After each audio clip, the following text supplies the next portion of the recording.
Welcome to Dodgers Daily. I'm Casey Porter, joined again by Coach Holt, as Coach Holt has finally made the move. He's got his vacation out of the way, so welcome in, Coach. Hey, how'd the move go? How'd the vacation go?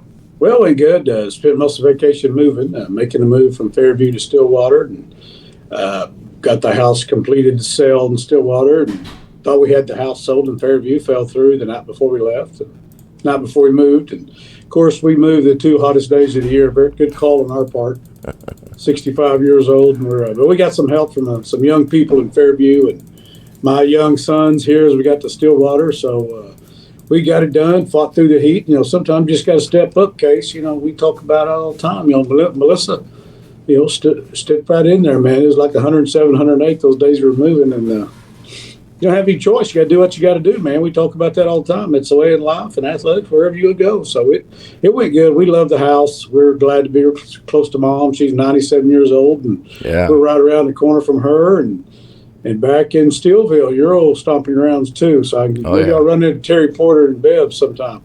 Yeah. If you run into Mom, I think you're probably going to have to go by the house and see her, because she doesn't get out a whole lot nowadays. But hey, man, you never know where you might run into Dad every now and then. That's right. Yeah, no doubt about it. So congratulations on the move. Congratulations on the retirement. And was the vacation with the brothers good? Yeah, it was good. I tried to talk them into getting up at 6:30 and called them and said we'd do that from the hotel room last week, but as a tough sale. That would have been fun if we could have got all three of us on there with you. That would have been a good time. Both of your brothers, Ron and Rex, Hall of Famers. Rex in the Oklahoma State Hall of Fame. He's been the play-by-play voice for Oklahoma State baseball and wrestling for many, many years. Ron still works for the news press, has covered everywhere from Barry Sanders to, Terry Miller to, Heisman Trophy winners to all that. So legendary family. They're just wonderful people, the Holts, and that family's grown over the years, so that's fantastic. Yep. Okay, thoughts on last night's game? Obviously, Lance Lynn, last two outings, and I know you like Lance Lynn because, like I say a lot, the Cardinals are one of the closest teams around. They're one of the teams that forever have had radio stations that pick their games up, Jack Buck and all that. So people in Oklahoma follow the Cardinals. So I know Lance Lynn is a guy that you really like, but hey, 13 runs in the last two games. Last night, 3 home runs. He walked in a run. He hit a guy. Just not pretty, was it? No, and I think that's, even before he got with the Dodgers, I think his bugaboo was the long ball. Yeah. He's giving up. His strength, as me and you have talked about, is he's going to give you innings. He's a workhorse. He's a true professional. You're right, Case. The last two haven't been pretty, and, thank God we got a 13.5 game lead. So, that's something you can kind of wear. But I think in the long run, he's going to be such a positive for the team because the amount of innings he is throwing. Yeah. Because he's given the bullpen a rest at times, and it gives Dave Roberts some leeway and how you can, as we know, as coaches, the bullpen, what I do today is going to affect a week from now, depending on if I get a, 1 inning stint out of my starter, we're screwed, because now the bullpen, everybody backs up. So I think in the long run, if you try to look at the positive for Lance Lynn, he gives you innings. He gives you a chance to rest your bullpen, keep them fresh. On the other hand, you're in the pennant race, and of course, it's not much of a pennant race now, but we're geared up for the playoffs now. I know that's where everybody's at, and I think he's been a big positive for the team because he has done a lot of innings. Little concerned with the last two starts, but you hope he can right the ship a little bit right there. Thank God our young kids who've been called up have stepped up and done amazing, which we all know they're great talents, and it's just a matter of time on those guys. And they've answered the bell this year, time that Dave's called them up, and that's exciting move going on in the future. Yeah, so interesting take there. Hey, even with the 13 runs last two games, definitely a net positive in the sense that he's allowing this team to continue to prepare for the playoffs and not wear pitching down. That's a great perspective.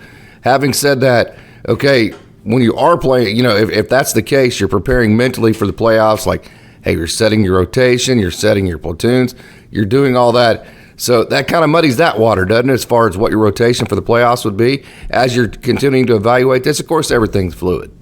Yeah. Here we are, September 1. It's hard to believe it.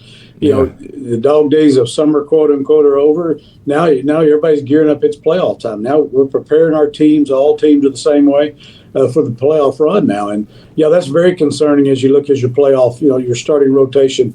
You probably go with a 3-man in rotation in the playoffs, because of the way they're spaced out, you should be able to do that. And we'll see how that plays out. But no, his last 2 starts give you a lot of concern.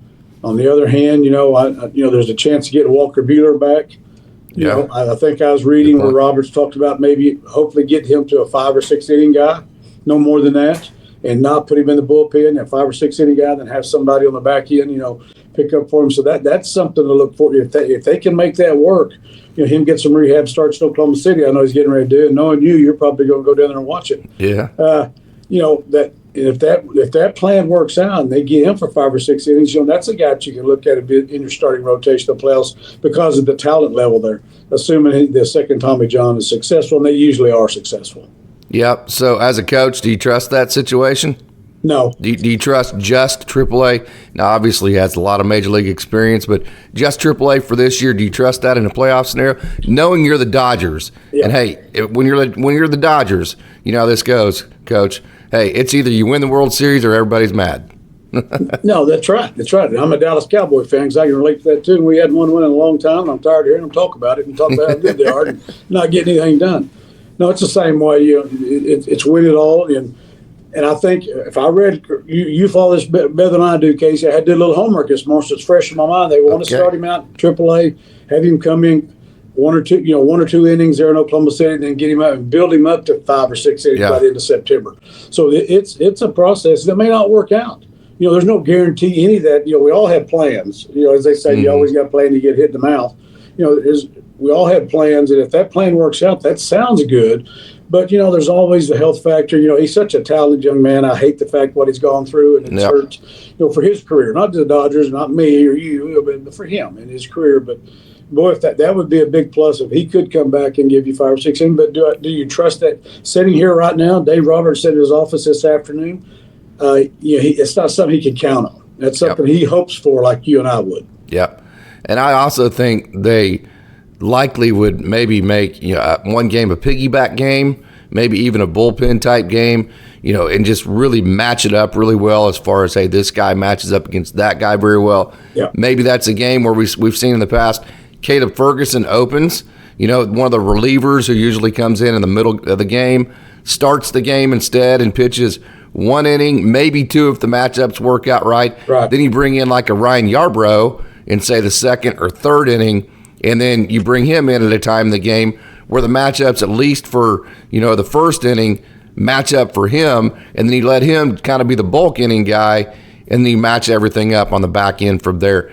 I think that's probably a realistic option at this point. So the Dodgers do have, hey, there's lots of options here. You talked about Buehler. Obviously, you have Kershaw. Who do you get? Diaz. I think Ryan Pepiot is going to come back up with the September call-ups. Not sure about Ryan Stone. I do think with the 2 call-ups, one of them has to be a pitcher. One of them has to be a position player, with Pepiot getting sent back down.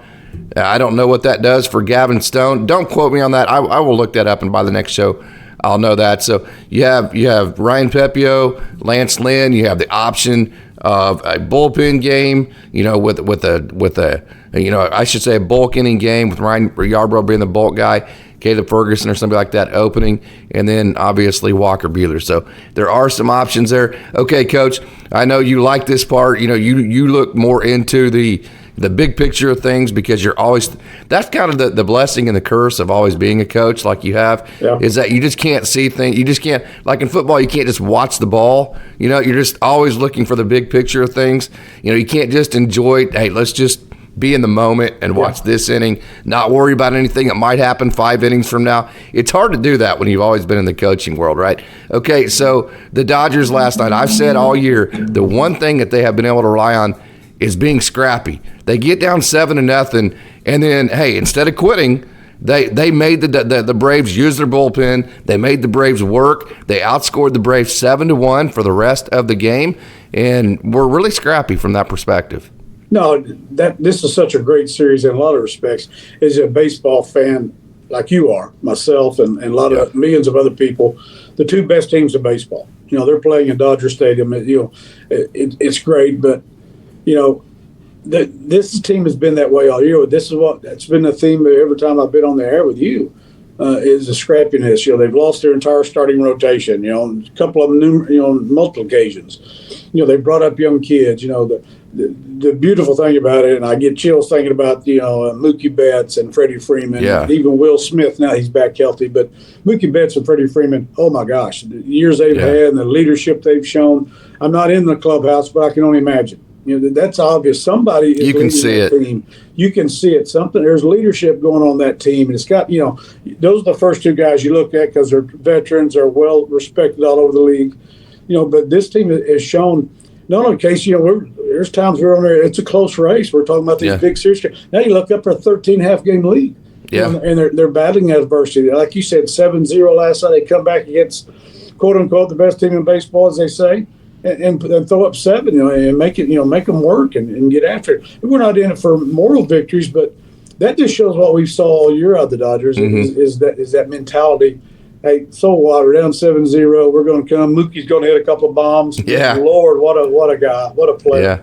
I guess Muncy hits another one. Can't hit for average, but he's got Michael power. Bush hits one. Bush hits one. That's great to see by the young kid. Bush got one. It was. So that is such a positive. You don't walk out of that game with your head down. Hey, we've just played the best team in baseball, and hey, toe for toe, and we're going to do it again tomorrow. And this series is a great series, and this is going to just make the Dodgers it's going to make both teams better because this is where it's going to come down to.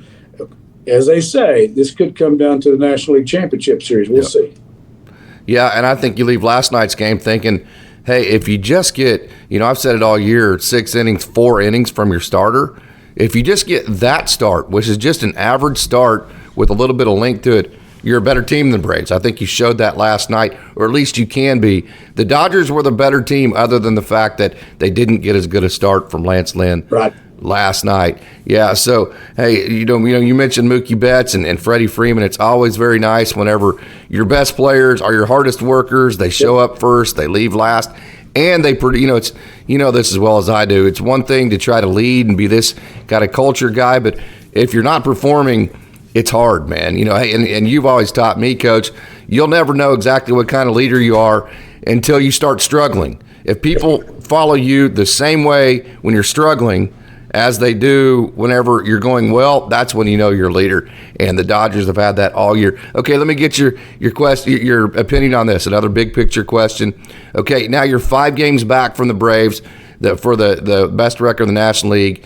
Home field advantage throughout the playoffs. Is there any advantage if you say you go ahead and lose maybe 1 or 2 more of these games and really the NL West or the National League race is over? You're not going to catch the Braves if you're 6 or 7 games back and you don't have any more games against them. So the Dodgers can just kind of put that out of their mind and forget about having the best record in the National League and just start worrying about themselves again. Is there any silver lining to that? I mean, am I trying to be a little bit too Pollyannish there? No, I think there's a silver lining. You always talk about it's 162 games. If the Dodgers win the next 3, you go, oh, wait, they still got a shot. Yeah. They lose the next 2 out of the next 3. It's like you said.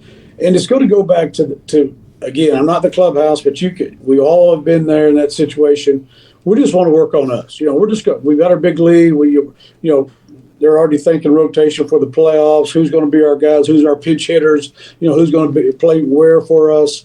They're going to continue to daily come in with their analytics or whatever else they do, but they're away from the analytics. Dave Roberts and his coaches are going to look at each other and players.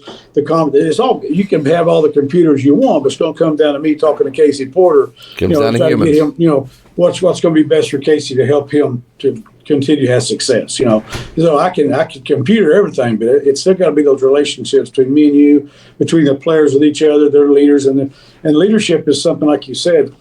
You can't be a me guy. If you're a me guy, whether you're a coach, player, whether you're a husband, whatever, me guys don't get it done.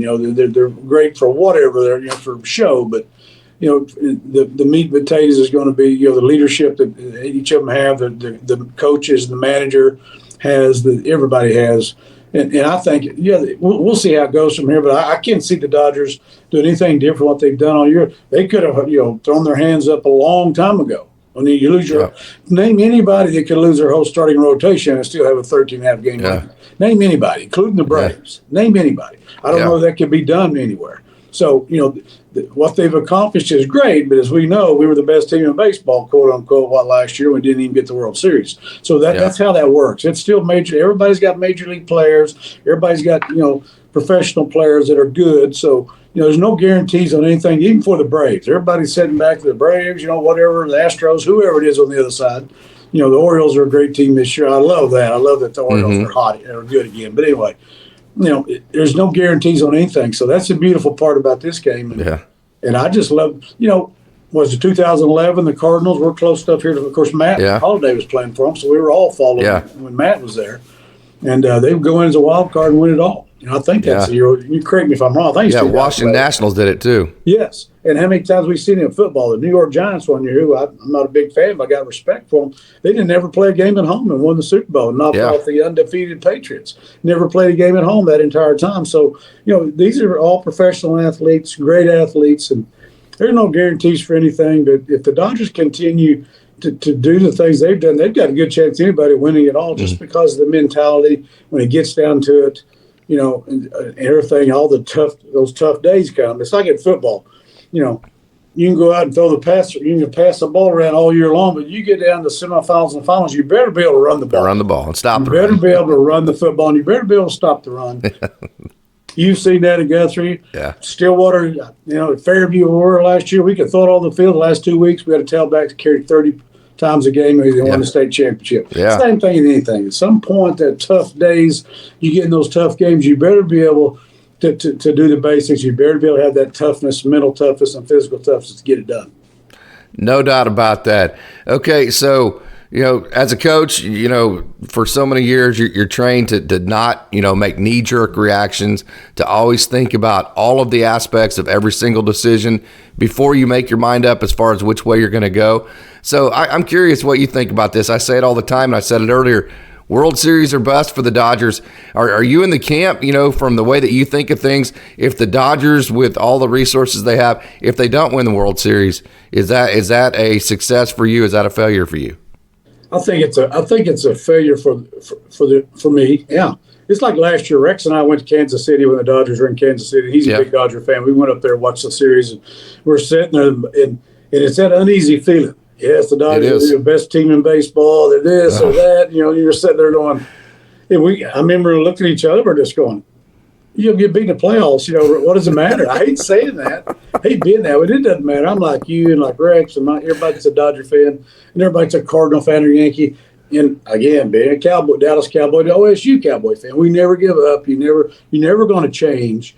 But, it's kind of like an OSU football. Every great year they go, they lose in the Big 12 championship. Oh, yeah. You're like, so lose to Iowa State or something. What's the big deal? You didn't win the one you had. You know what I'm saying? And that I hate feeling that way because Coach Gunn have done a great job, but I'm dyed-in-the-wool Cowboy like you are. Oh, yeah. In the same way everywhere. But, no, I think it is a failure. Not to where you're ready to throw this hat away or anything. I'm never going to do that.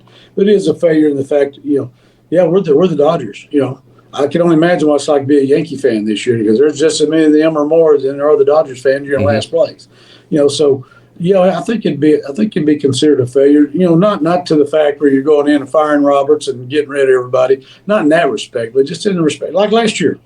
You didn't accomplish what you set out to do, and I think, and especially on a professional level, I've never been a coach or a player on a professional level, but. You don't win at all, you're second, no matter what happened. Yep, no doubt. Boy, I tell you what, man, I can't get past it. I still got that pit in my stomach from last year. Still pisses me off, man. It just like, oh, golly, man. It just, so it's sitting there. Okay, let me get your thoughts on this. Okay, Ryan Pepiot, the fantastic outing, and he's been just awesome since he got off the injured list and got his starts back up. And being September 1st, I think they optioned him knowing they were going to bring him right back up with the September call-ups. I'd be shocked if he's anywhere other than with the club and was with the club this entire time. I don't have any inside information on that. Okay, 5 innings scoreless, 3 strikeouts, 1 walk, 2 hits, ERA 1.29 for Ryan Pepiot, 14 strikeouts, 2 walks in his 3 outings. Fastball 95.1. In the zone, this is the big one for him, 52% of the time with the fastball. 16 inches of vertical drop, 12 inches of horizontal break. So that ball's, not as much, they're wanting less movement on that fastball. So it rides that top of the zone and gives that riding effect. So Ryan Pepiot, fantastic. I don't think there's any doubt about it. I don't even think he'll miss a start because of the September call-ups. He's awesome. Okay, so and then Gavin Stone. What'd you think about those two guys having good performances and then immediately getting optioned, although Ryan Pepiot will be back up? Again, I'm not the player personnel guy, but like you just said, Casey, there's a reason for that. They got a chance to get Shelby Miller back up. I'm not sure who else came up. I don't know who Ryan Pepiot. Right. But or Gavin Stone, I can't remember. That's an organizational deal. Tyson Miller too. It was, yeah. Okay, that's an organizational deal. There's no doubt they're high on those guys, and Pepiot may be in our rotation when the playoffs starts. I could see him being maybe he's your number 3 guy, however you go with it. Maybe your number 4. I don't know if they'll go to 3 or 4 man. I know managers have done both in the past because of the way things spaced out. But no, I think. He's going to go down and get his work. I don't think I'm like you. He's not going to change a bit because he has that success. He comes up and gets lit up, Unfortunately for Gavin, he got lit up early in the year, but he's kind of riding his ship. And I saw him pitch in Oklahoma City, and you probably have too. He's still a talent, and he's got a chance of helping you. And maybe Pepiot is that guy in the playoffs. If he's not in your rotation, he's the guy that if Lynn's in your rotation and he comes out and has a bad start, you got to pull him quick. These short series, you don't have any choice. Yeah. Piss him off, whatever you got to do, you're going to pull him quick. And now you got Pepiot. Maybe he's your long guy. If you have to go second inning or so, you bring Pepiot on. He's got a starting mentality. I don't know the kid. I'm not in the bullpen with him working. I don't know his makeup. Maybe that's not a good fit for him. That's for Roberts and those guys making the big bucks to figure that out. But he's a possibility, something like that. And Stone, they've got to feel good about having those guys, and they're getting the work in. Stone's already he's got major league experience now. He's going to get better. It's like Bobby Miller. Last year he comes up, everybody, he throws 100 miles an hour. He's not, my brother-in-law in Tulsa sees him all the time. He's 100 miles an hour, but he's wild. Whatever. Because he's a big fan. He loves it. Yeah. And you're sitting, but now you're going, the dude's pretty dang good, and he's just a kid. So, the Dodgers' future in that respect, now Miller's right. Look at him. And I think you're looking at Stone and Pepiot the same way. They're just right there, and they're not that far away. Yep, no doubt about it. And one last question for me, and this is kind of another big picture question, which I like to ask you because I love to get your coach's perspective on things.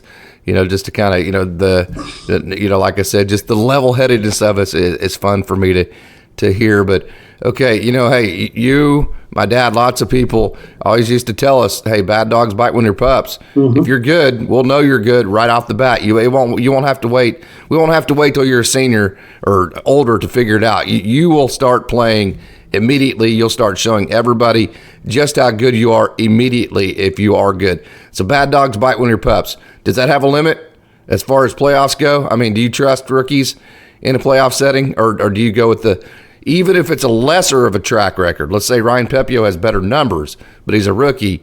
Okay, so Lance Lynn has a longer track record, not as good of numbers as Ryan Pepiot. So as a coach, do you trust track record, knowing what you're going to get, even if you're thinking, okay, I'm going to get 4 or 5 runs given up?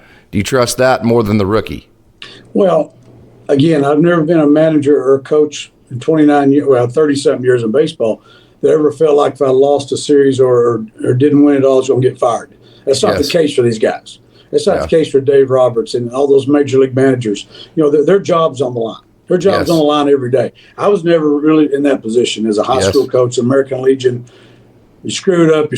You may get talked to by the bosses, whatever, but the pressure, I was never going to get fired if I lost a game or a series. So I could play a third baseman a second at a state tournament. He made 3 errors the day before and feel good about it because he's my guy, no matter what, even though his parents wanted to chew him out, but whatever, so I had that luxury of doing that on a high school and American Legion level, but, big leaguers don't have that luxury. I can almost say, going with Lance Lynn, but you got to have a short release on him. You got to, even though he's a guy who can give you some innings, you can't get down 4 or 5 nothing, and because you got short series, even a 7-game series is a short series. You get right down to it as far as the big scheme of things. So, you can't, I don't think you can. Youth is a great thing, and like your dad said, and I've always said, we know if you're good, and we're going to go with it. But some in the big leagues, they know Lance Lynn's been in a 50,000, 60,000 seat stadium with pressure on pitching those games. These young kids haven't done that yet. With it means something. I mean, they all mean something, but 162 of them don't mean as much as a 4 out of 7 series. You're going with the vets, aren't you? I got to go with the vet, and again, and I think Lance Lynn, I don't know him personally, but I think he's enough professional to know, no, I'm coming out. I was a great video of Tommy Lasorda. Of course, he cusses more than anybody ever known, including your dad and me. Okay with me. He's taking Doug Rao out against it's like 2-0. And it's an awesome video. And Rao's mad. I'm the manager of this thing. I make the effing decisions around here. I make the effing decision around here. You should have done. You can't get the lefties. I just hit a home run. Reggie Jackson just hit whatever it was. But that's the deal, great. I mean, the manager's got to do their thing. And this is literally my job. This is my job. Yeah. Go back to the Garrido video. There's another one. Oh, my God. That's hilarious. Oh, hey, Tom Holliday was in the background of that, by the way. Just kind of like, well, here we go. In 15 minutes, you guys aren't going to get a bleep about this, but this is my job. Yeah, I'm going to stay up all night with this one. Tom Holliday's trying to, who's a tough guy himself and a tough competitor, he's trying to find a hole to crawl in. You can see him back there. Yeah. So that's how. If this was a fist fight, you would be dead. Yes, exactly. So those guys that have that pressure on them, I've never been in that position, so I hate to act like I know what they're going to do. But being a fan and seeing it, I think they're going to look for the veteran guys the best they can. And again, those guys are going to understand, whether it be Kershaw, we got a short leash. We've had some rests. Our bullpen's ready to go. We're not going to sit here and get down 4-5-0 and try to battle back, which we could, but that's not the way we're going in these things, these short series. So. Yep. No doubt. Kershaw, man, the Dodgers desperately need him to be the guy that can beat the other team's ace. Desperately need him to be that guy. That sets the rest of your matchups. But, hey, again, 3 more games with the Braves, Coach, so going to be fun. Thank you so much for joining. Congratulations on your move. Again, congratulations on your retirement. And, hey, I know that trip with your brothers, it's over now. I'm sure it was a lot of fun, but I'm also sure it's certainly not the last one you guys are going to get to enjoy. No, we're looking forward to the next one already. My brothers, we had a great time. Just went back, reminisce the old days. We're old guys now, so we went back and looked at the elementary schools and just where we used to hang out as kids and played Little League baseball in Burke Burnett, Texas. That's where we went right by the ballpark. So we loved it. It was great memories. Yeah, that Ryan Brazier, the pitcher the Dodgers just picked up. They just picked up from the Red Sox. He's from Wichita Falls, so I'm sure that's close to you. Hey, they've had some good baseball teams. Yes, they used to bring some of their Burke Burnett used to bring some of their teams up. And playing those showcases, man, and they were good, tough people too, man. You grew up in Wichita Falls, you're going to end up a tough dude. So yeah, we were right across the river there, Randolph. We played Little League at Burke Burnett. Spent a lot of time in Burke Burnett and Wichita Falls, and you're right. That's a great. There's great memories going down. That is a good part of the country, and that's the way I talk the way I do. Rex lost this twang. He's a radio boy now, as I call him. Radio boy lost this Southern Oklahoma twang. Well, on that band he was in, I think, also. Yeah, I've never lost it. Okay, man. Hey, thanks a lot, Coach. We will see you next time. All right, Case. Thanks. Have a good week, sir. All right, fans. Let's not waste more time. Let's take a trip down on the farm.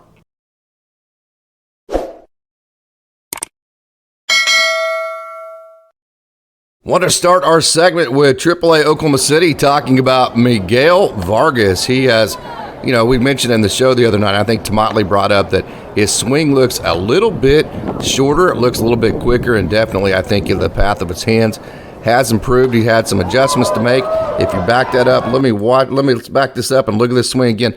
Let's watch the path of his hands here as they come towards the ball. I've said in the past, one of the things that he was doing, and let me stop this one more time.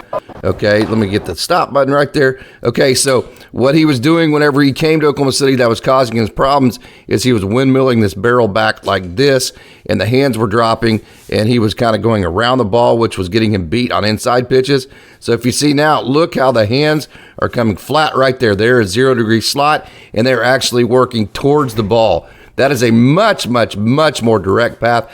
And then also, what else it's done, if you look at this, I consider the body to be a triangle. If you put the head as the top point and the 2 feet as the 2 bottom points, make a triangle like that. So what you tell hitters is, hey, try to keep your head in the triangle as much as you possibly can. He's already in his follow through. So actually at the point of contact, if you go back and you look at his triangle, right here, if you make his body a triangle, that head is almost exactly in the middle of that triangle, which tells you he is on the ball. His head's not moving. He's seeing the ball, and specifically what it's telling you is that the hands got to the ball in the quickest and most efficient way. So Miguel Vargas, great adjustments, looking good at the AAA level with Oklahoma City. Probably not going to be a factor for the remainder of this year. They played him at third base more this week, which I mentioned in my last show. I think that's where he's most comfortable. If you look at his game logs, he had only played something like 28 games total at second base before this year. He played second base because, hey, I'll tell you what, he's really done a great job at shaping his body and becoming a much, much, much better athlete to the point to where he was capable of handling a position up the middle at the major league level. The need was that they needed a second baseman. After they realized they weren't going to re-sign Justin Turner, I think they committed to Max Muncy at third base. I think that goes to show, even with Miguel Vargas, not the major league level, they haven't moved Max Muncy back to second. So I think that tells you the club, they in my opinion, they dedicated Max Muncy to third base. They were dedicated to making him the everyday third baseman. And so that made second base the position that was open. You move Miguel Vargas to second base and, give them defensive versatility. But he has played his last 4 defensive games at third base. I think that factor tells you right there that they're looking more into the future for Miguel Vargas maybe than they are in the next couple weeks. Again, I have no inside information on that, so I could very well be wrong but that's just kind of my take and when I see it. But hey, good job, Miguel Vargas, looking good for Oklahoma City. This is lefty Robbie Erlin, who's had a rough year. Not going to sugarcoat it for him. He's had some games that have gone sideways on him, so it was very satisfying to watch him pitch his last time out and go 4 scoreless innings. Erlin has a lot of major league experience, and he gave AAA Oklahoma City a good start, had a good breaking ball. 3 strikeouts, 2 walks, gave up just 2 hits. So it was fun to see Robbie Erlin have success and have a good game the other night. My man Wrobo, Ryan Ward, kapow. This is home run number 20 for him. Hit streak of 9 games, 7 for his last 20, double, triple, 2 home runs, 9 RBIs. Last 5 games, I'll be very interested to see what happens in the Rule 5 draft over the weekend, or not over the weekend, but over the offseason, I should say. He was eligible last year, didn't get picking up, so his average doesn't look all that great this year, but this is a great swing. I love that swing. I love the path of his hands. Back that up just a touch. Watch this one more time with Ryan Ward. I love the way he swings, so let me grab this and let's go right here.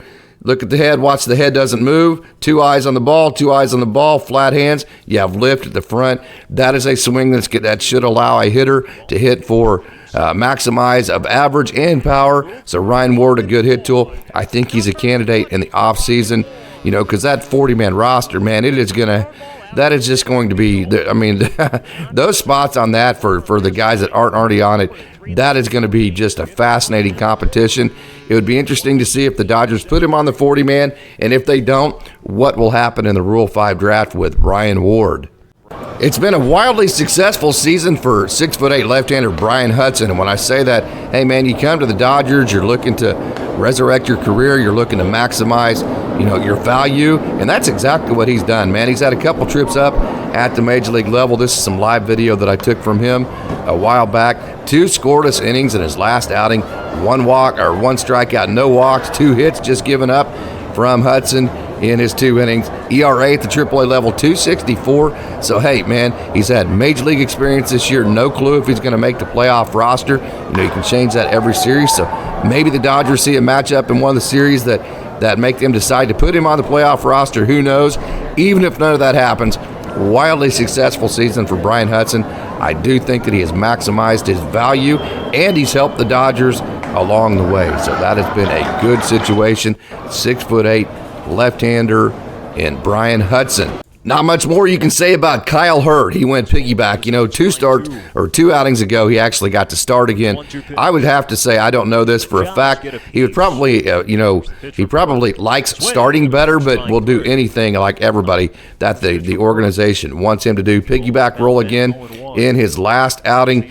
Yesterday, went 3 innings, gave up just 1 run, 3 strikeouts, 2 walks, 4 hits, ERA 3.93. He has 139 strikeouts, I should say. Let me back up. 139 strikeouts, 83.1 innings, and a lot of exciting things coming down the road for Kyle Hurt. I will say that, and I will leave it right there. So stay tuned. Fastball for Hurt touched 96.9, cutter 89.3, whiff rates of 38 and 40% on those 2 pitches. So again, big time swing and miss for Kyle Hurt. And hey, this dude's electric. I interviewed him last Sunday, and the thing that he said was, my one key, I've got to repeat my delivery. When I repeat my delivery, then, man, I'm pretty good, So hey, that's the key for him. When Kyle Hurt is able to repeat his delivery over and over and over, his stuff is as electric as anybody else in the game. This is James Jones right here, and boy, he's been actually pitching pretty good. He's pretty dirty. Just watching him, a converted outfielder. He's an older guy. I believe he's 35 years old. I'd have to look him up. Don't quote me on that, but he is an older guy that is just trying to, hey, one of those deals that played a position. Hey, let me try pitcher. I have a big arm. I'm left-handed. You never know. So here he is. He's just one step away and pitching very well for AAA Oklahoma City. 2 scoreless innings last night, 3 strikeouts, no walks.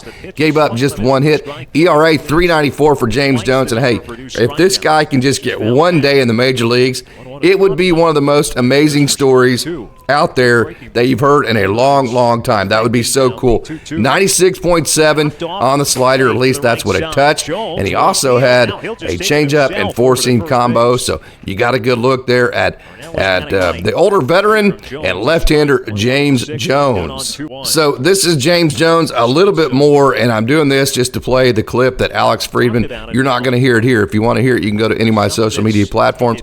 Alex did such a wonderful job explaining where the automatic balls and strikes system has failed this year. Okay, the ABS has increased walks by 2 times the numbers that it's actually reduced the strikeouts. The goal of the ABS obviously was to be accurate, but it was to get more balls in play. Less strikeouts, and get more balls in play, less walks, the 3 true outcomes, walk, strikeout, or home run. It was meant to get away from, that aspect of the game, at least more, not completely eliminate it, but get the ball more in play, make it more of a balanced game. It absolutely has not done that. It has increased walks 2 times the number as it has reduced strikeouts. So it's actually made it more, the minor league game, more of a 3 true outcome game, which is not what Major League Baseball wants. So they're tweaking the system again. They're making changes to it. You're going to go to your right and your left tip, and the top of the zone is going to be 2 baseballs. Higher than that, that's going to be the top of the zone. 4 hitters, and then they're going to use the Hawkeye systems that are in the stadiums. That's what the Hawkeye systems are what register the exit velos and the launch angles and the distances and all of the spin on the pitches and all that. So they're going to use the Hawkeye systems in the stadiums, and they're going to set the top of the zone, the bottom of the zone. And they're going to go from there. So tweaking the ABS system again, which goes to show you, hey, they're running out of time at the minor league level this year. Goes to show you that the automatic system is not ready yet for the major leagues. It was a better night last night for AA Tulsa as they got back into the win column. Hey, they struggled for a while with all the roster moves. And then they've kind of made a little resurgence to get themselves 4 to 5 games back over the 500. That's kind of where they've been teeter-tottering around. This is Cody Hosey, and Cody Hosey's had a better second half of the season. This is home run number 10, but hey, that's home run number 8 since the beginning of June. So Cody Hosey is having a good second half of the season. His average for the second half is right around 260. He's hitting home runs, turning himself back into a prospect, Cody Hosey, so that's always fun to see. A guy that has had a major grind, a guy that has had to deal with a lot of adversity, something that Cody Hosey has had to do. Good to see them keep grinding, keep fighting, and getting themselves back in a position to be a prospect that everybody knows about and everybody is still watching. So Cody Hosey, great job. Yusniel Diaz, wow, man, this dude has been in an absolute tear. Home runs in back-to-back games. He's hit 390, OPS 1208. That's what he hit in August for the entire month. For the entire month, he hit 390. Look at that home run right there. 3-2-1 liftoff. For the entire month of August, 390, 1208 OPS.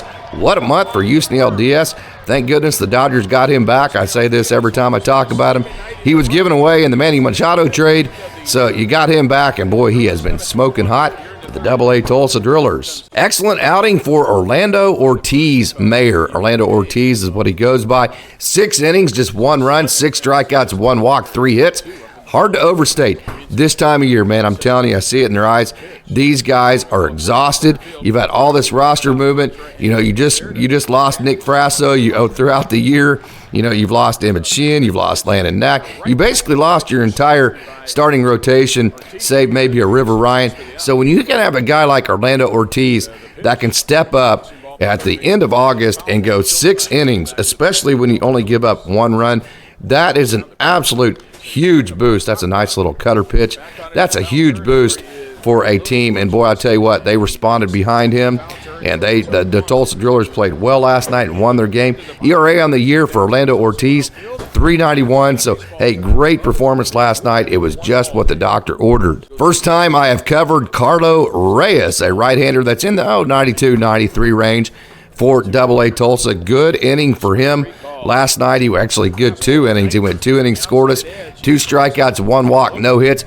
Reyes, 25 years old, and he's been with the Org since 2019. So a good look at Carlo Reyes and his performance last night for the AA Tulsa Drillers. Well, you saw Vladimir Chalo catch Reyes that last outing. This is Vladimir Chalo right here getting a huge hit in the bottom of the 8th inning to extend the lead for Tulsa, a lead that Braden Fisher was able to hold on to in the 9th as Fisher got the save last night. Huge RBI base hit. Vladimir Chalo, another catcher prospect in the organization.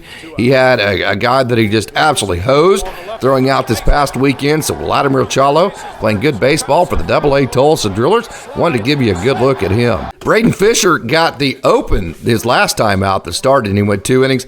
This time, so he got the first 3 outs his last time out 2 outings ago. He got the last 3 outs this time. I think he mows the grass. I think he does all the laundry. I think he drives the bus. I think he pretty much does everything for the Drillers that they need him to do. Boy, this guy has massive versatility, and he's very, very good. I like him best with the game on the line because, man, he takes that adrenaline, he rides with it, and he becomes just a great pitcher. He is absolutely money with the game on the line. 5th save last night, ERA 3.27. Great job, Braden Fisher. Moving on to the Great Lakes Loons. Welcome to High A, Jared Karros. Boy, what a performance for him that he gave the High A Great Lakes Loons in his very first performance with them. It was simply fantastic. 6'7", a lot to like about Jared Karros, no doubt about that. 6'5". No, 6'7". No, I had that exactly right. I need to trust myself. Debut for the Loons, 5 innings, 2 runs, 6 strikeouts, just 1 walk. 92-94 on the fastball slider curve change combo, coming out of a 6'7" frame. He's given up just 2 earned runs in his last 4 outings. That spans 20 innings. So Jared Karros, of course, he is the son of Eric Karros. We all know that. 21 strikeouts in that span. Here's a look at that good 4-seam, 93 up in the zone like that. So like I said, 92-94 on the fastball, a good slider. There's a good 91-mile-an-hour fastball with some arm side run to it. And then here's an inside fastball at 93 that's riding the zone pretty good. Coming down at 6'7", good extension. It has good vert on it. I'll be excited once he gets to AAA to see the vert on his pitches, how much vertical movement he gets, because being 6'7" and the good extension that he gets, that'll be exciting for me to see. So great outing for Jared Karros. Adolfo Ramirez was scheduled to be the piggyback starter in his last outing, but because Karros pitched so well, they only needed 1 inning out of Adolfo Ramirez, so that's all he got to throw, and he went that 1 inning scoreless, and he had 2 strikeouts, no hits. Adolfo Ramirez, a young man I've talked to a couple of different occasions. He's always a yes, sir. He's a no, sir. He's another one of those guys that, hey, he's been a starter. He's been a late inning guy. He's been a middle inning, bulk inning guy. He's been a middle inning, 1 inning guy. He is just a Swiss Army knife, anything and everything you could possibly need. We know the Dodgers love versatility in everything they do. And boy, you talk about versatile. Adolfo Ramirez is the definition of that, and he was very good his last time out. Hey, Christian Suarez, I think he's turning a corner. I've talked several different times that his stuff is very good. The slider is fantastic, but it's not always in the strike zone. There's Taylor Young right there. Taylor Young, we'll talk more about him here in a minute. He has been playing just awesome lately. Okay, he has been in the strike zone much, much more lately, and I think, like I said, I think he's turning a corner. He threw a scoreless inning his last time out, struck out 2, gave up no hits, and he has gone 6 scoreless outings in a row. And if this dude can master the strike zone, watch out. You will know his name sooner rather than later, because Christian Suarez has very good stuff. He loves the high leverage moments. He likes to ride adrenaline. ERA in August was just 154, so super impressive for Christian Suarez. Mitchell Turansky, boy, what a season he has had. You know, we talk about all the time the injuries he's had, hadn't thrown in 3 years. He was a draft pick in 2019. You talk about a guy that had just kept grinding and just kept his nose to the grindstone. That is Mitchell Turansky. Dropped his ERA to 3.66. He's gone scoreless in 3 outings in a row and 7 of his last 8. So great job for the Michigan State alum Mitchell Turansky. Okay, so here's my first video on Taylor Young. 2 nights ago, he hit his 7th home run. He stole his 52nd base. He actually stole his 53rd base last night. That leads the Loons, and you know he's shooting for 60 and 103 hits. That leads the Loons. 53 stolen bases. That leads the Loons. 70, I think it's 74 scored runs. Runs scored now is 72 when I put this post out. That leads the Loons, and he's second with Great Lakes in on base percentage at 380. So, hey, like I said, he's always just getting started, and wait till you see this next video. All right, so check this out. This is Alex Freeland hitting. That's not who you're wanting to watch. Here's Taylor Young. That is stolen base, number 53 on the year. And then look, hey, it's a delayed steal. Watch this. This is not just a regular straight steal. Watch, we're going to see right here in just a minute. I think it's going to show you. This is actually a delayed steal. See how the catcher doesn't know? Then all of a sudden he goes. That's because Taylor Young took a minute to go on the delayed steal. And then he shows his dugout with the universal delayed steal signal. Hey, that was a delayed steal. Look at him right there. See right here? Watch this delayed steal. That is absolutely awesome. Those are the types of little things that Taylor Young does. That's why he's not overly, he's not just incredibly fast. He's probably like the 3rd, maybe or 4th fastest team on the Loons. But again, I don't know how to replay that. I think I'm going to try right there. Yeah, okay.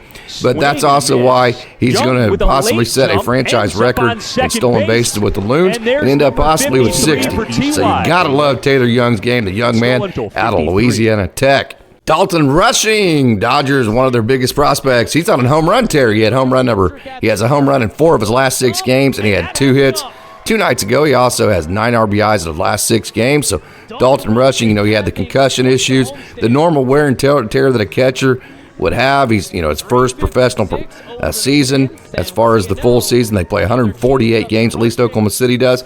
So, hey, good to see him rebound and finish this season strong like he's been doing, especially being on the home run tear he has been on. Last night was another outstanding outing for Justin Wrobleski, my man out of Oklahoma State. Got to see him all the time. Boy, he is good. He went 4 innings, just 1 run, 5 strikeouts, no walks, 5 hits. Wrobo, as they call him, he touched 98 on the gun. He's touched as high as 99 this year from the left side. Now, I keep in mind some of those guns, with Great Lakes and or throughout the Midwest League, not always, super accurate. So I would wait to see on the baseball savant type stuff, on the Hawkeye system, on all the StatCast stuff that they keep inside the organization. I would obviously rely on that more, and I'm curious to see what his velo sits and what it hits whenever we get into the organization's numbers. But as far as the radar guns in-house, 98 last night, 99 on the season, 6-pitch mix, no pitches ever look alike back-to-back. Look at that good riding four-seam up the zone at 94. ERA on the year for the lefty out of Oklahoma State, 2.90 on the year. Super pumped. This guy just continues to make it happen. Justin Wrobleski coming off of Tommy John. This is going to be a big year for him, and he has made it one. Alex Freeland had 2 hits last night for Great Lakes. I know, hey, I'm very high on this guy. If you follow Dodgers Daily much at all, you would know that. My comp to him is Corey Seager. I think he has that type of body, that type of power, that type of game 2 hits for Great Lakes last night, third multi-hit game in his last 4, 7th in his last 14. He's 19 for his last 54 with 4 doubles, 2 home runs. In that span, playing shortstop. Taylor Young sometimes plays shortstop, but mainly Alex Freeland at shortstop. The young man can run. He has a world of power. Good defensively, Alex Freeland. Carlos De Los Santos, one of the hardest throwing relief pitchers in all the Midwest League, touched 99 last night. 2 strikeouts in his scoreless inning for the Loons, and he's gone scoreless. De Los Santos has in 5 outings in a row and had 6 strikeouts in those 4 innings, in those 5 outings. In his last 4 innings, I should say, he has 6 strikeouts. So the big right arm, the big fastball of Carlos De Los Santos was on display, and he was pitching well last night. So watching the game last night, and Brad Tunney, the play-by-play voice for the Great Lakes Loons, he does such a wonderful job of just telling unique stories about players and kind of some of the things that they do. You know, with Dodgers Daily, the biggest goal is just kind of describe the grind of these guys and to tell their story and to let fans get to know them a little bit better. That, you know, Dodgers Daily is way more about that than it is just actually trying to give you a scouting evaluation of the good and bad. You know, it's just to show you the grind of these guys. It's to show you, hey, these guys are people. They're not robots. And here's their story. This is where they came from, because when you talk about minor league baseball, you have some of the grittiest, you know, some of the most resilient stories and some of the best backgrounds you could possibly think of.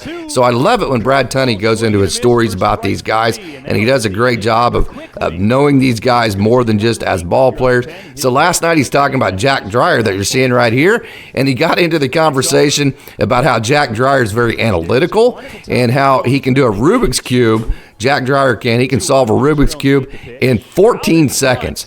And that also, Jack Dreyer is one of the best minor leaguers. Hey, they were playing ping pong in the clubhouse yesterday, and he said Dreyer was in the back just trying to analyze spin. He was trying to analyze, hey, this guy has that move. Very analytical guy. So Jack Dreyer, very, very, very intelligent, very talented, very analytical. I thoroughly enjoyed. If you want to go to whatever inning this is, that would be the top of the 8th inning. You can hear that whole narrative and dialogue for Brad Tunney. It would be worth your time. Rancho Cucamonga Quakes, again, there in Stockton. No video for them last night. They didn't take long to get on the board.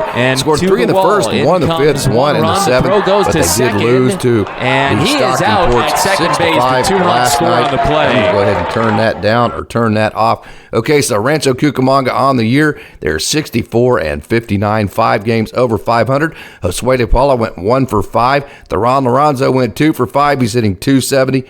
On the night, Jordan Thompson hit his 2nd double. Theron Lorenzo hit his 22nd home run. So Theron Lorenzo has been just simply a fantastic offensive player for the Quakes for quite a while now. Very, very talented, versatile guy that can catch, a guy that can play first base. He can play the outfield. And then Wilman Diaz, who has been hitting the baseball very well. He hit home run number 7 in the 7th inning last night. And Wilman Diaz, he went 1 for 4. And then Jordan Thompson, as we mentioned, he hit his 2nd double. He went 2 for 4 last night. I can't wait to see Jordan Thompson, who played shortstop last night, on video. Again, the last 2 series for the Quakes have not had video to them. I'm a long ways away from California, so didn't get a chance to see him. And then also, hey, Patrick Copen, one of the top 10 draft picks from this last draft. He was on the bump last night, so I'd love to have seen that too. 1.1 innings. He had a strikeout, 3 walks, but he did go scoreless. Livan Reynoso went scoreless in 2 innings as well. I'm very surprised that he's still in Rancho. We'll see if he ends up the season in Great Lakes or not. I have no inside information again, but Livan Reynoso been pitching very well. Jonathan Edwards, talking about that roller coaster. Last time out, he was fantastic. This time out, 4 runs in 1 inning. So you see that roller coaster up and down and up and down for Jonathan Edwards. Yoeli Ibarra went scoreless in an inning. Noah Roon with his submarine pitching. He went 1 1/3 innings, gave up a run. And Brandon Neek, the young man out of Virginia, 2/3 inning. Hey, how about having Jake Gelov and Chris Newell and Brandon Neek all on the same team there at Virginia? No wonder why the Wahoos made the College World Series. So again, last night, the Rancho Cucamonga Quakes, they lose 6-5 to drop to 64-59 on the season.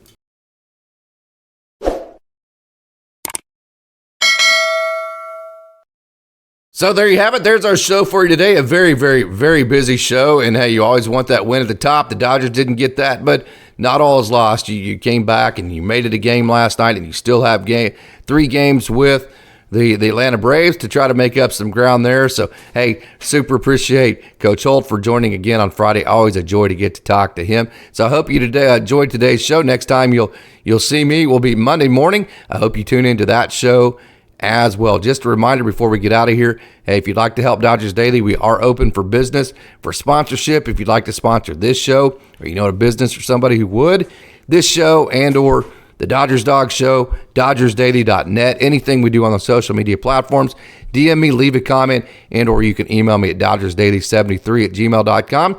Again, that's dodgersdaily73@gmail.com. Also, don't forget to leave a like, share this video, interact with this video, and don't forget to turn on your notifications. So, as always, I'd like to thank you for tuning in and say, go Dodgers!